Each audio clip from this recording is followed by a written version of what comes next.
Well, thank you very much for having us up here to the lovely state of Oklahoma. As Clayton mentioned, I did get to Texas as quickly as I could, but I think I may have passed by something just as nice, if not nicer. So, very pleased to be here. How many people know what Camp Quest is? Who's heard of Camp Quest? Anybody? Wow, seems like almost everybody. That's fantastic. Hayden, what is Camp Quest? It's just a camp for children of freethinkers. It's pretty cool. Yes, pretty cool, she says. Yeah, it's we like to say it's beyond belief. Camp Quest is actually this is just a mission statement. The basic goal of Camp Quest is to really do for free-thinking kids what has been the case for the children of religious families for years and years and years. All over the country, especially here in Oklahoma and in Texas, there are lots of religious-themed camps. I don't know if any of you saw Jesus Camp, the documentary Jesus Camp. That is, one extreme version of a religious camp out there. There are a lot of religious camps that people send their kids to for the explicit purpose of religious indoctrination. And say what you will about that. They may have fun there. They may play games there. They may have a good time. But for free thinkers, that sort of experience for our children is just not negotiable. And the problem is that even when you take away those explicit religious camps, the ones that really try to indoctrinate, if you look at the other camps that are left over, very often those do have some sort of a religious component. The counselors are religious, or they're being sponsored by a church in some way, or they're affiliated with the church in some way, or they're being held on church grounds in some way. And it's very hard to find good, really secular camp experiences for your kids. And that can be a problem because it's not that there are more free thinkers now than there used to be, but I think that free thinkers, things have changed. We're now more willing to stand up and let ourselves be counted as free thinkers. And now that we're willing to stand up for ourselves and be seen in society as free thinkers, we want our children to be proud of who they are also. And so for that purpose, having these religious or pseudo-religious camps it's just not an option for us. And so that's why we have Camp Quest. So Camp Quest, for those of you that may be familiar with Camp Quest, you may not know a little bit about its history, so I'll go into that. And then Philip will fill you in on some of the things that took place last year at Camp Quest, Texas. So Camp Quest is actually several years old. It was founded in 1996 by it was actually a group of people with the Free Inquiry Group, FIG, of Cincinnati in northern Kentucky. Ironically enough, I'm from Cincinnati originally. I had no idea that these people existed. I had no idea that Camp Quest was happening more or less in my backyard. If only I had known, I would have leaped at the chance to be a part of that organization. I would be remiss in pointing out also the camp directors for about the first decade of Camp Quest was Edwin and Helen Kagan, two people that were instrumental in the founding of Camp Quest and really shaping it to be what it is today.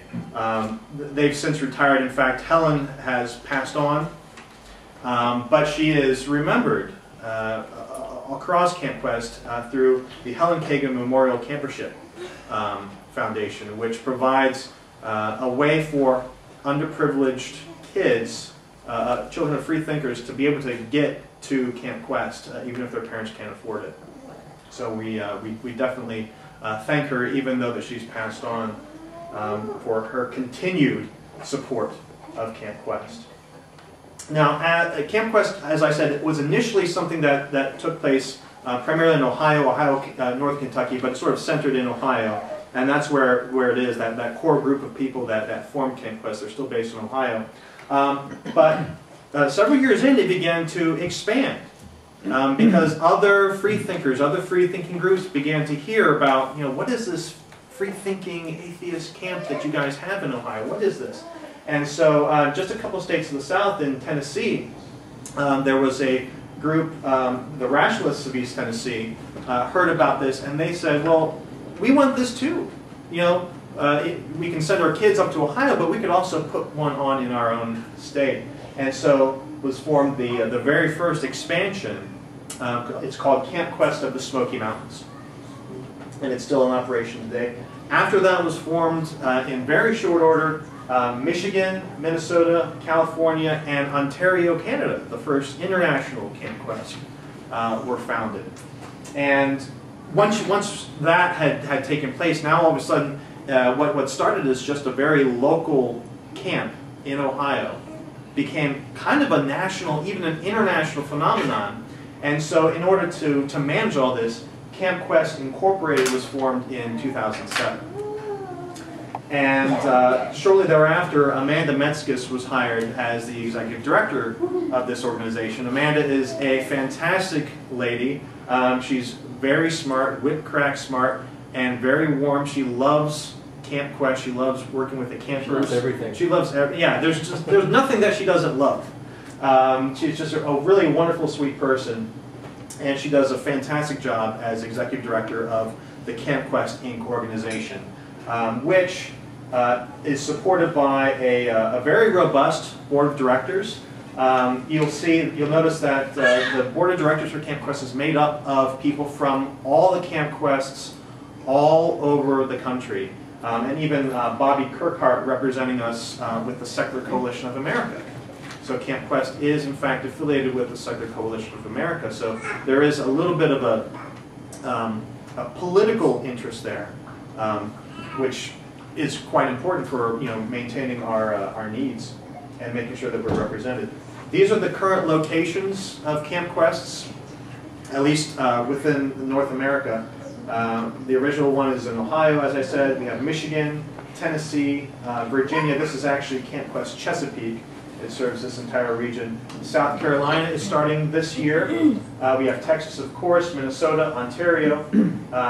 Camp Quest West, they call it. They don't count Camp Quest California. It's Camp Quest West is, I think, the largest Camp Quest, in fact. I think they're shooting for 75 campers this year. It's fantastic. In fact, they might even be splitting north-south. And then Camp Quest Montana is just forming this year also. So we have quite a bit of a spread, and that's not even mentioning the Camp Quests that are in the UK and other countries. So we do have on the website, there's an FAQ list. These are definitely the two frequently asked questions at the very top. This is what everybody wants to know. This is, whenever you talk to somebody who's completely unfamiliar with the camp, whenever you talk to journalists who are wanting to do stories about the camp, this is what they want to know. Now wait a minute. If this is an atheist camp, this is what everybody thinks it is. If this is an atheist camp, are campers required to be atheists? And the answer is no. Of course not. We would no sooner dogmatically force our children or try to indoctrinate them into, I don't even know how you would indoctrinate them into atheism, but we wouldn't even try. That's not the point. The point of Camp Quest is to instill the values of critical thinking, the love for exploration, the scientific method. Now, granted... And fun. And fun. Most of the kids do tend to come from atheist families or free-thinking families, and most of the kids that have thought about it and considered it have arrived at a position of atheism. Yes, that's true. But it's not a requirement.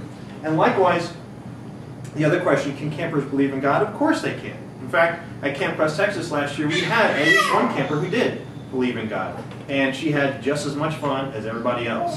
So we don't discriminate, and we don't force our views on anybody. Now, a little bit about Camp Quest, Texas. So Camp Quest, Texas was founded in 2009, primarily by a group of people in the North Texas area, in the Dallas-Fort Worth area. And the first thing we did was put on a day camp in 2009 at, it was really a fantastic, it's like a petting zoo / farm in Collin County. One of our friends owns this really fantastic property, and they've got llamas and peacocks and kangaroos and pigs and sheep and horses and goats and ducks and everything. And so we had a day camp at their farm, and the kids just absolutely loved it. We had over 30 kids show up just for one day. We had lots of parents come, and the parents came, and we thought they would leave and then come back at the end of the day. The parents did not want to leave. We actually had to scramble at the last minute to find like places for them to sit, because the parents were just so excited to find other free-thinking parents, because it can be really hard, especially in this area of the country, to find other free-thinking parents and just trade stories and maybe parenting techniques, or just let off a little steam about maybe some religious family members that don't like the fact that you're not taking your kids to Sunday school.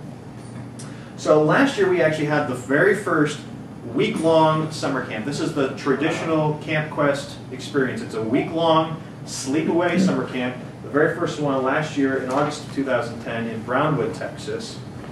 And then we also carried off a mini camp at the Texas Free Thought Convention. And we're actually going to be doing this very same thing this year. Last year was a huge hit. The parents loved it, the kids loved it, the convention organizers loved it, because they were able to pitch that to parents and say, look, you don't have to leave your kids at home. Bring them to the convention, and there'll be a Camp Quest experience for them that they will absolutely love. So we did that. Camp Quest Minnesota did that at the American Atheist National Convention this year. It was a big hit. This is, I think, going to be a very typical thing we're going to see at these national and regional atheist conventions. It's going to be expected that Camp Quest is going to be there to take care of the kids, because why not? Why not? Why would you leave the kids at home? It's a fantastic experience. So we're going to be doing that again this year at the Texas Free Thought Convention in 2011. It's going to be in Houston. Richard Dawkins is going to be there. I highly recommend, if you can make it down to Houston, get there and bring your kids, because Dawkins is going to be there. Quick facts about Camp Quest Texas for this year. The dates: July 31st through August 6th. That's basically the first week in August. It's going to be held at the All Saints Camp and Conference Center, right on Lake Texoma on the Texas side, the bad side, obviously. All Saints is it's a really fantastic location. It started off as a POW camp in World War II. And then after the war, it was sold to the Boy Scouts. And the Boy Scouts turned it into sort of like their regular Boy Scout summer camp type thing. And really built it up, built the trails up, and made a lot of nice facilities. The Boy Scouts sold it to the Lutheran Church, and they turned it into a church camp. The Lutherans in turn sold it to the Episcopal Church, and the Episcopals own it now. And the Episcopals, they've got tons of money at their disposal. They have done a lot of improvements to the site. They've put in brand new cabins, brand new infrastructure all over the place. It looks fantastic, and it has that really nice camp feel. There's trees all over the place. There's a lake. There's boats, there's all kinds of stuff that's really fun to do. Kids age 8 to 18 are welcome. Now, bear in mind, if they're between 16 and 18, they can be part of the Counselor in Training program. They get a little bit more responsibility and learn how to be counselors, so they can come back after they graduate and be counselors the next year. The fee is $375 until June 1st, when it goes up to $425. So if you're thinking about registering, make sure you get it done before the end of the month. And you can do that at our website, campquesttexas.org. And I'm going to show here a really quick video of some of the footage that was shot last year at camp, and then Philip is going to fill you in on some of the other details.